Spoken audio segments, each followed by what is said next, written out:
जय हिंद दोस्तों topper math bye D sir की क्लास में आपका स्वागत है। तो दोस्तों आज हम लोग देखेंगे कक्षा 12 का गणित, जो चैप्टर का नाम अवयव मैट्रिक्स है और ये प्रश्नावली 3.1 का पार्ट 3 चल रहा है। ठीक है, जिसमें पार्ट 1 पार्ट 2 हमने कंप्लीट कर दिया, यानी 1 से लेकर 7 तक क्वेश्चन पार्ट 1 और 2 में आपको मिल जाएगा। पार्ट 3 में 8, 9, 10 नंबर के क्वेश्चन है जो कि आज समाप्त हो जाएगा 3.1। ठीक है दोस्तों क्वेश्चन नंबर 8 को हम लोग देख लेते हैं। क्या देता है, a बराबर aij m मल्टीप्लाई n एक कोटि दिया है, एक वर्ग अवयव है। यदि m n से क्या है, छोटा है, m क्या है, n से बड़ा है, m और n बराबर है, इनमें से कोई नहीं।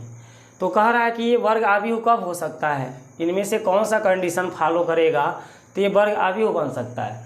तो दोस्तों आपको हम बताना चाहेंगे कि वर्ग अवयव वो होता है जिनकी पंक्तियां और स्तंभ दोनों आपस में क्या हो, बराबर हों। ठीक है, ये क्या लिखा है, m गुणे n क्या है, पंक्ति गुणे स्तंभ है। पंक्तियों की संख्या m है और स्तंभों की संख्या क्या है, n है।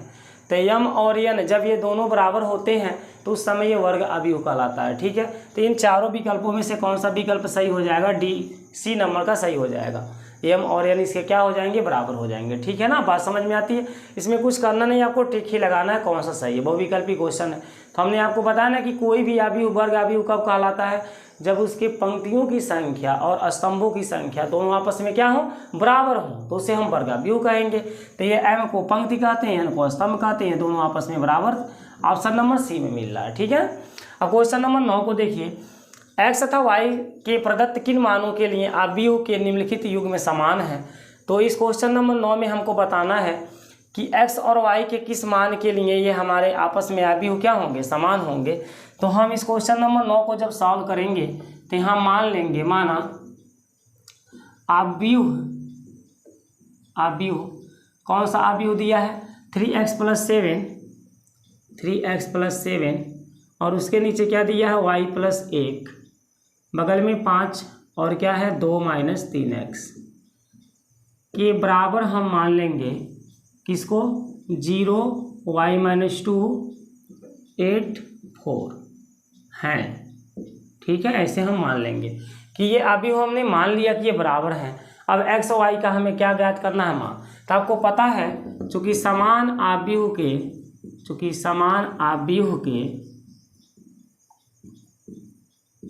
संगत अवयव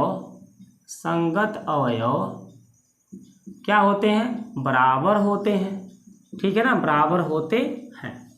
इसलिए ये जब हमने समान मान लिया कि ये दोनों बराबर हैं तो इस कंडीशन में इनके संगत अवयव क्या हो जाएंगे, बराबर। यानी 3x + 7 जो दिया है ये पहला अवयव है, इसके बराबर 0 हो जाएगा।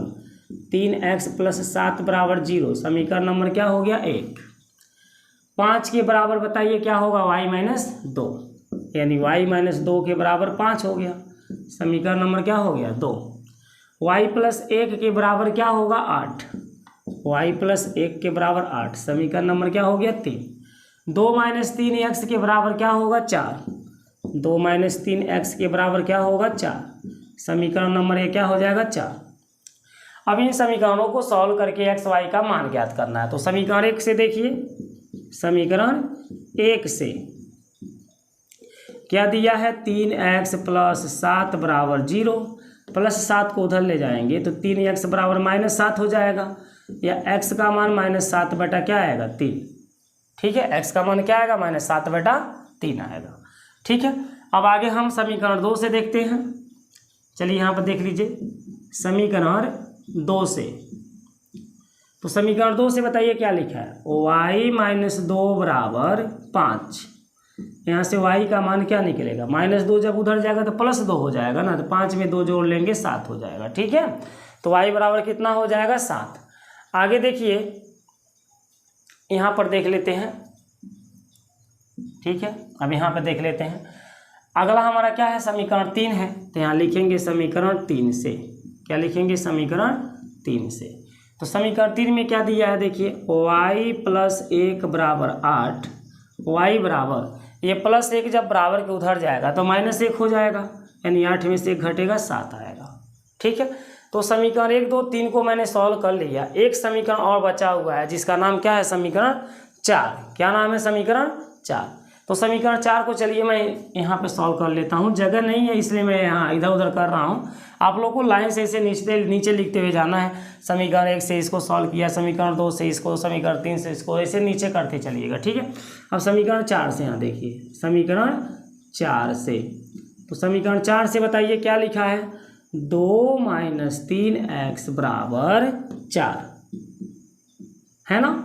-3x बराबर, इस 2 को हम क्या करेंगे, बराबर के उस बार ले जाएंगे तो 4 माइनस क्या हो जाएगा 2, -3x बराबर घटाना करेंगे तो 2 आएगा, 4 में से 2 गया 2 ही ना आएगा।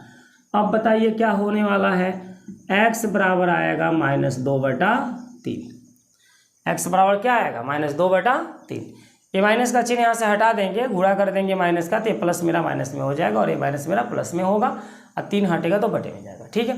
तो दोस्तों देखिए y का मान यहाँ 7 निकला, यहाँ भी y का मान क्या निकला 7, यानी y का मान तो सेम निकला 7। लेकिन x का मान देखिए, जब समीकरण 1 को हल किए तो 7/3 माइनस है, -7/3 निकला, और यहाँ x का मान क्या निकला -2/3, जो कि संभव नहीं है। एक इक्वेशन के लिए x की वैल्यू कैसे संभव हो सकती है, x का मान एक समय पर एक ही ज्ञात किया जा सकता है, इसमें x का मान सेम नहीं आना चाहिए, जो यहाँ आ रहा वही यहाँ आना चाहिए, या जो यहाँ आ रहा वही यहाँ आना चाहिए, ठीक है। लेकिन नहीं आ रहा है, y का मान देखिए सेम आ रहा है, लेकिन x का मान सेम आ रहा है, नहीं आ रहा है। तो x और y के किन मानों के लिए हमारा आपस में बराबर होगा, ज्ञात करना संभव नहीं है।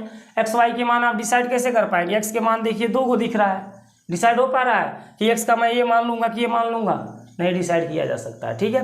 तो इस क्वेश्चन का ऑप्शन कौन हो जाएगा, बी, ज्ञात करना संभव नहीं है, ठीक है ना। तो इस तरह से क्वेश्चन नंबर 9 हमारा कंप्लीट हो जाता है। अब देखिए क्वेश्चन नंबर 10 को कैसे सॉल्व किया जाएगा, ठीक है। इसको हटा देते हैं,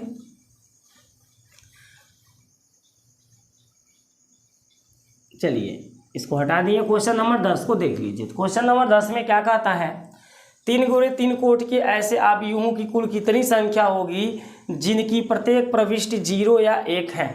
तो 3 × 3 कोट की हमें अवयवों की कुल संख्या बतानी है जिनकी प्रवृत्ति क्या दिया है, 0 या 1 दिया है ना। तो अवयवों की कुल संख्या ज्ञात करने के लिए 10 वाले क्वेश्चन में अवयवों की कुल संख्या क्या ज्ञात करना है, कुल संख्या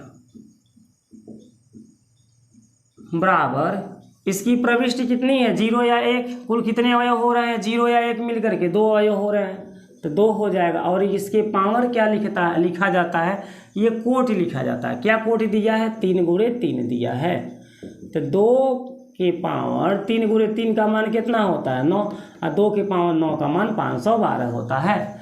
आप याद कर लीजिएगा, 2 के पावर 9 यानी कि 2 को क बार लिखिएगा, 9 बार लिखिएगा गुणे में, और उनका गुणा कराइएगा तो 500 कितना आएगा 12, 2 दूनी 4, दूनी 8, दूनी 16, 32, दूनी 64, 128, दूनी 256, दूना 512।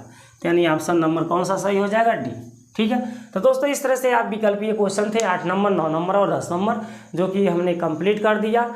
आप लोग को यदि वीडियो पसंद आया है तो लाइक कर दीजिए, शेयर कर दीजिए, और अपने चैनल को अभी तक आपने यदि सब्सक्राइब नहीं किया है तो सब्सक्राइब कर दीजिए, और बेल आइकन को ऑल पे प्रेस कर लीजिए ताकि मेरे हर एक वीडियो का नोटिफिकेशन आपके पास पहुंचता रहे, ठीक है दोस्तों आपको क्वेश्चन कहीं पर भी यदि समझ में नहीं आती है तो आप एक बार बेझिझक हमसे बताइए, कमेंट में लिखिए कि मुझे ये क्वेश्चन समझ में नहीं आया है।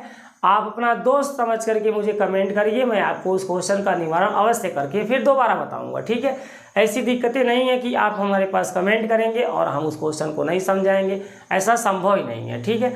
आपको जो क्वेश्चन नहीं समझ में आता है आप पूछ सकते हैं, कमेंट कर सकते हैं, उसको मैं दोबारा समझा दूंगा, ठीक है दोस्तों। अच्छा दोस्तों, नमस्कार।